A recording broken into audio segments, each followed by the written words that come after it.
Everybody's screaming, everyone's crying. So what's the occasion? Well, Congresswoman Omar got voted off the Foreign Affairs Committee. The question is on adoption of the resolution. Those in favor say aye. Aye. Those in favor say no. No.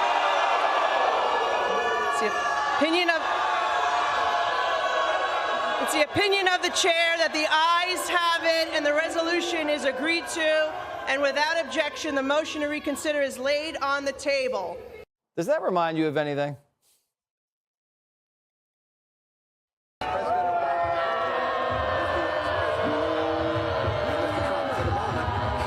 McCarthy yanked Omar off Foreign Affairs to pay back Pelosi for yanking his people off committees. He didn't want to do it, doesn't think it's right, but he had to do it. You can't let Democrats boot your boys off committees and turn the other cheek. What's good for the goose is good for the gander. Consistency, there is nothing consistent with the Republican Party's continued attack except for the racism and incitement of violence against women of color in this body. Congress erupted into chaos after Ilhan Omar was kicked off the Foreign Affairs Committee. But what happened next left Democrats furious. Accusations of racism, emotional speeches, and explosive claims of misconduct turned this into one of the most controversial moments on Capitol Hill. Good morning, everybody. Steve Drazkowski, State Representative from Mazeppa. Today we are asking the Federal Internal Revenue Service and the Minnesota Department of Revenue to review the tax filings of U.S. Representative Ilhan Omar on several grounds. I am joined by 9 Minnesota State Representatives in making these requests, and I think there's 6 here today.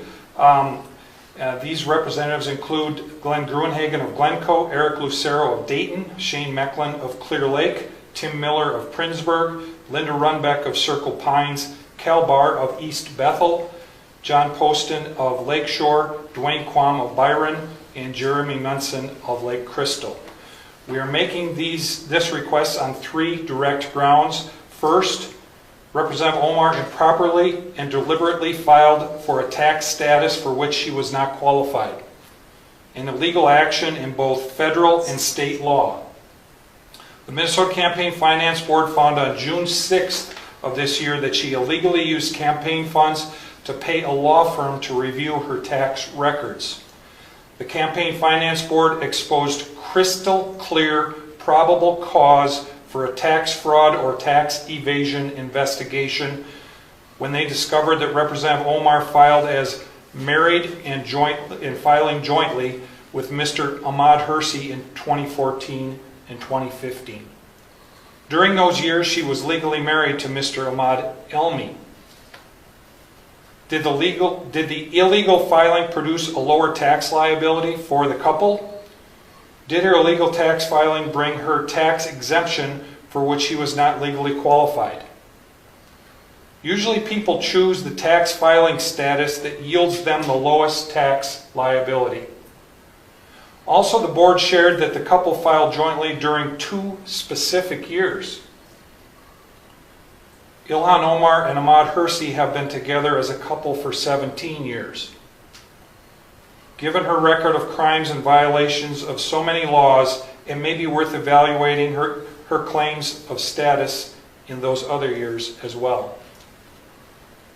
Second, Representative Omar lived together simultaneously with her first and second husbands at the same addresses in Minnesota and North Dakota in 2009 through 2011.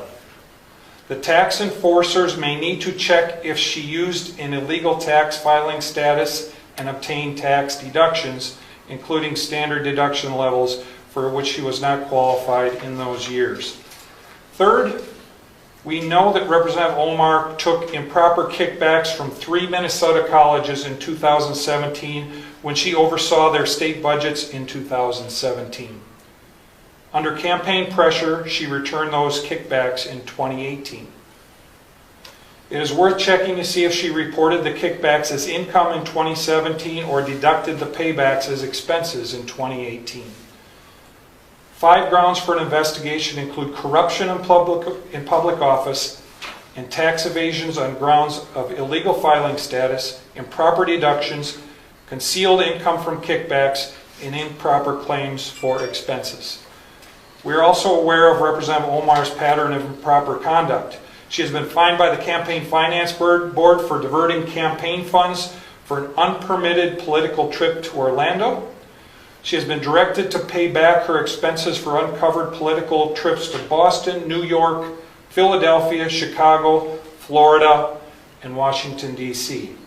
She has been punished for conversion of campaign funds to pay for personal legal and accounting services.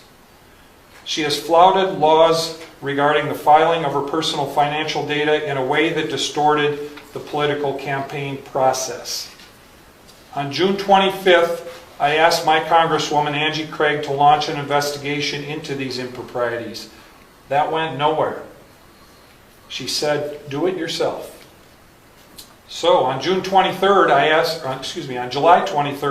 I asked the U.S. House Ethics Committee to investigate Representative Omar. That request is currently being reviewed by the Office of Congressional Ethics. On that same day, I launched OmarTruth.com in an effort to rally Minnesotans and Americans to help bring political pressure to bring about a congressional investigation. After 2 weeks, we have over 44,000 citizens expressing their strong desire to bring about a full investigation, and the list is growing. I will be adding today's request to the facts available on OmarTruth.com.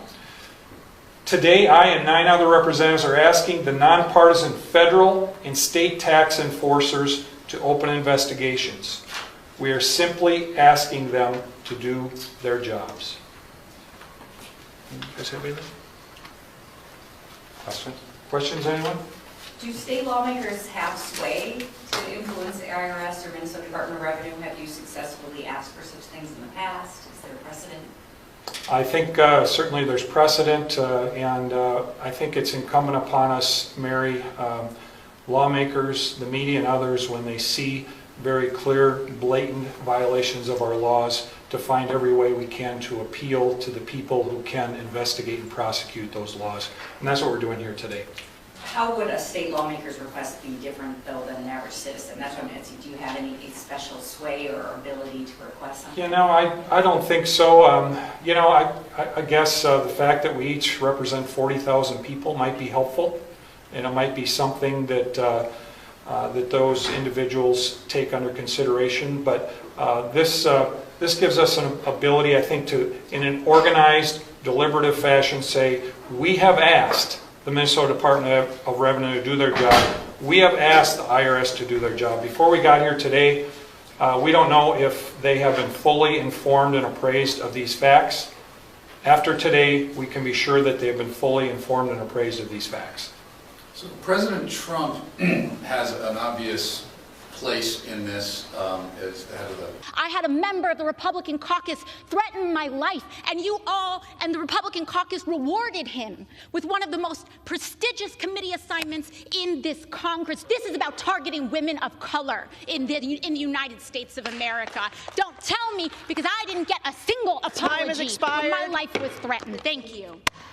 Republicans are waging a blatantly Islamophobic and racist attack on Congresswoman Omar. And I've said it before, I will say it again. The white supremacy happening is unbelievable. This is despicable. This is just a bunch of racist gaslighting. Could it be the way that she looks? Time is expired. Could it be her religious practices? This clearly isn't about what Ilhan Omar said as much as who she is. Being a smart, outspoken black woman of a Muslim faith is apparently the issue. The GOP is now doing what it is best at, weaponizing hate against a black, beautiful Muslim woman. They turn Congress into a place of fear-mongering hate. It is so painful to watch who you all are, really. The gentlewoman's time has expired. Omar will not be silenced. The gentlewoman's time has expired. To Congressman Omar, I am so sorry, has expired. That our country is failing you today through this chamber. You belong. The gentlewoman is no longer. Well, I am Muslim. I am an immigrant, and interestingly, from Africa.